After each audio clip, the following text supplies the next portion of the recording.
আসসালামু আলাইকুম। বাংলা সংবাদে সবাইকে স্বাগত জানাচ্ছি। আমি চিন্তিয়া হক। শুরুতেই সংবাদ শিরোনাম। জোট সঙ্গীদের ভুলে যায়নি বিএনপি, নূর সাকিব, মান্না, রাশেদ সহ মিত্রদের আসন ফাঁকা। জানাবো ক্যাসিনো কাণ্ডে আলোচিত সেই সেলিম 3 দিনের রিমান্ডে। ঐকমত্য কমিশন প্রতারণা করেনি, একদিন সত্য বের হবে বলছেন বদিউল আলম। বিএনপির মনোনয়ন না পাওয়ায় ঢাকা ভাঙ্গা এক্সপ্রেসওয়েতে টায়ার জ্বালিয়ে বিক্ষোভ, তীব্র যানজট। এবং সর্বশেষ জানাবো ছাত্র আন্দোলনে গাজীপুরে হত্যা মামলায় আওয়ামী লীগের নেতা গ্রেপ্তার। শুনছিলেন সংবাদ শিরোনাম, এবারে বিস্তারিত। জোট সঙ্গীদের ভুলে যায়নি বিএনপি, নূর সাকিব, মান্না, রাশেদ সহ মিত্রদের আসন ফাঁকা। জোট সঙ্গীদের ভুলে যায়নি বিএনপি, তাদের জন্য 63টি আসন খালি রাখা হয়েছে। বাকি 237টি আসনে নিজ দলের প্রার্থীদের মনোনয়ন দিয়েছে দলটি। বিএনপি সমর্থিত 3টি জোটে রয়েছে 30টি রাজনৈতিক দল। এর মধ্যে নাগরিক ঐক্য, গণ অধিকার পরিষদ, গণসংহতি আন্দোলন সহ 60টি দল নিয়ে গঠন হয়েছে গণতন্ত্র মঞ্চ। 20 দলীয় জোট ভেঙে গঠিত হয়েছে 12 দলীয় জোট। আর জাতীয়তাবাদী সমমনা জোট নামে একত্রিত হয়েছে 11টি রাজনৈতিক দল। এছাড়া বাম গণতান্ত্রিক জোট, সিপিবি সহ ফ্যাসিবাদ বিরোধী সব রাজনৈতিক দলই এখন বিএনপির পাশে ধীর অবস্থান নিয়েছে। এই দলগুলোর জন্য বিএনপি আসন ছেড়ে দিয়েছে, তবে জাতীয় নাগরিক পার্টি এখনো জানায়নি যে তারা বিএনপির সঙ্গে জোটে যাবে কিনা।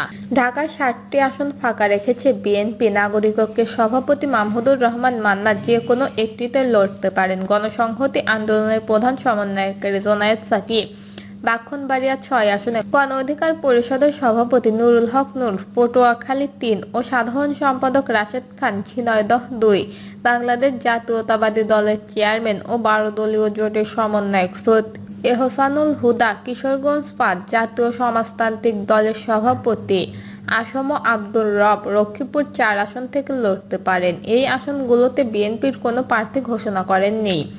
এছাড়া এলডিপির চেয়ারম্যান কর্নেল অলি আহমেদ চট্টগ্রাম 14, দলটির মহাসচিব ডক্টর রেদওয়ান আহমেদ কুমিল্লা 7, বাংলাদেশ জাতীয় পার্টি বিজেপির chairman Andalib Rahman Partha Dhaka 17, national Democratic movement NDM এর চেয়ারম্যান ববি হাজজাতের জন্য ঢাকা 13 উল্লেখিত আসন খালি রাখা হয়েছে।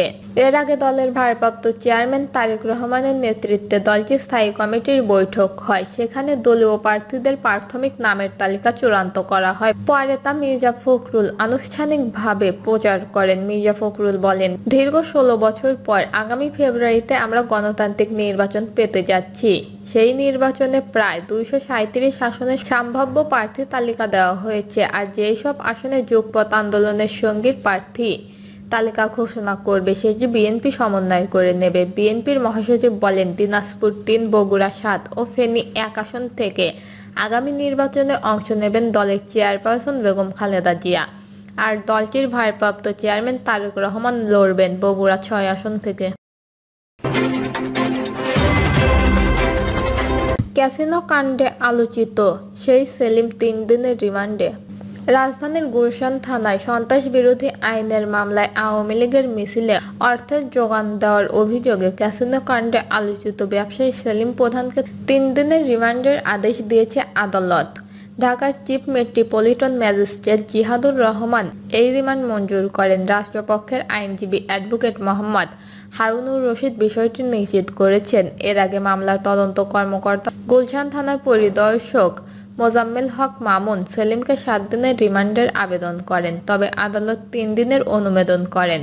মামলার অভিযোগে বলা হয়েছে, গত 22 এপ্রিল সকাল 7টার দিকে গুলশান 1 এর 136 নম্বর রোডের জব্বার টাওয়ারের সামনে সেলিম প্রধান 30 থেকে 35 জন একত্রিত হয়ে নিষিদ্ধ ঘোষিত সংগঠন ছাত্রলীগের আর্থিক সহায়তা ও নির্দেশনা দিয়ে সরকার ও রাষ্ট্রের নিরাপত্তা বিঘ্নিত করার জন্য ষড়যন্ত্রে লিপ্ত ছিলেন।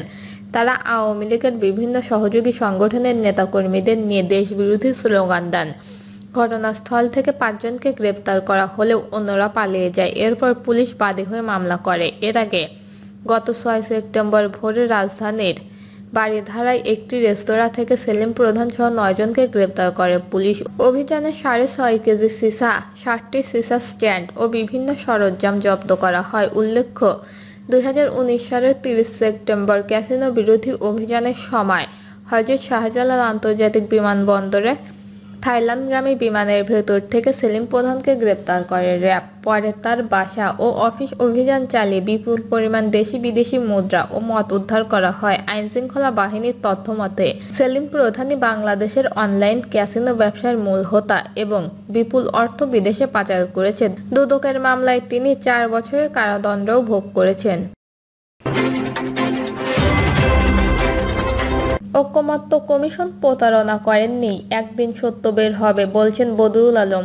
জাতীয় ঐকমত্য কমিশন জনগণের সঙ্গে বা রাজনৈতিক দলের সঙ্গে কোনো প্রতারণা করেনি বলে মন্তব্য করেছেন কমিশনের সদস্য ও সুজন সম্পাদক ডক্টর বদিউল আলম মজুমদার। জুলাই সনদ নিয়ে বিএনপি সহ কয়েকটি রাজনৈতিক দলের সমালোচনার মুখে পড়েছে ঐকমত্য কমিশন। তাদের দাবি, কমিশন জনগণের সঙ্গে দলগুলোর সঙ্গে প্রতারণা করেছে। এ অবস্থায় কমিশন সদস্য বদিউল আলম মজুমদার বিষয়টি নিয়ে মন্তব্য করেছেন। বদিউল আলম মজুমদার বলেছেন, ঐকমত্য কমিশন জনগণের সঙ্গে বা রাজনৈতিক দলের সঙ্গে কোনো প্রতারণা করেনি, একদিন সত্য বের হয়ে আসবে। অন্তর্বর্তীকালীন সরকারের ঘোষণা অনুযায়ী আগামী ফেব্রুয়ারির প্রথমার্ধেই জাতীয় সংসদ নির্বাচন অনুষ্ঠিত হবে। এই সংক্রান্ত প্রশ্নে তিনি বলেন, ফেব্রুয়ারিতে নির্বাচন হতেই হবে, এর কোনো বিকল্প নেই। বিএনপির মনোনয়ন না পাওয়ায় ঢাকা-ভাঙ্গা এক্সপ্রেসওয়েতে টায়ার জ্বালিয়ে বিক্ষোভ, তীব্র যানজট। বিএনপির মনোনয়ন ঘোষণার পর ঢাকা-ভাঙ্গা এক্সপ্রেসওয়েতে টায়ার জ্বালিয়ে বিক্ষোভ করেছে মাদারীপুর 1 আসনের মনোনয়ন বঞ্চিত জেলা বিএনপির আহ্বায়ক কমিটির যুগ্ম আহ্বায়ক সাজ্জাদ হোসেন ওরফে লাবলু সিদ্দিকীর অনুসারীরা। সোমবার রাত 8টার দিকে এক্সপ্রেসওয়েতে পাঞ্চর গোল চত্বরে তারা এই কর্মসূচি পালন করেন। প্রায় 2 ঘণ্টা অবরোধের কারণে এক্সপ্রেসওয়েতে উভয় পাশে তীব্র যানজটের সৃষ্টি হয়। বিক্ষোভকারীদের দাবি, বিএনপির ঘোষিত প্রার্থী কামাল জামানকে পরিবর্তন করে লাবলু সিদ্দিকীকে মনোনয়ন দিতে হবে। কামাল জামান শিবচর উপজেলার বিএনপির সাবেক আহ্বায়ক। পরে সেনাবাহিনী ও পুলিশের হস্তান্তরে প্রায় 2 ঘণ্টা পরে অবরোধ তুলে নেন বিক্ষোভকারীরা। যান চলাচল শুরু হয় বলে হাইওয়ে পুলিশ সূত্রে জানা গেছে। দর্শক, এই ছিল এখনকার সর্বশেষ নিউজটি ভালো লাগলে একটি লাইক দিন, কমেন্টে আপনার মতামত জানান এবং আমাদের পাশে থাকার জন্য বেল বাটনটি অন করে রাখুন। ধন্যবাদ।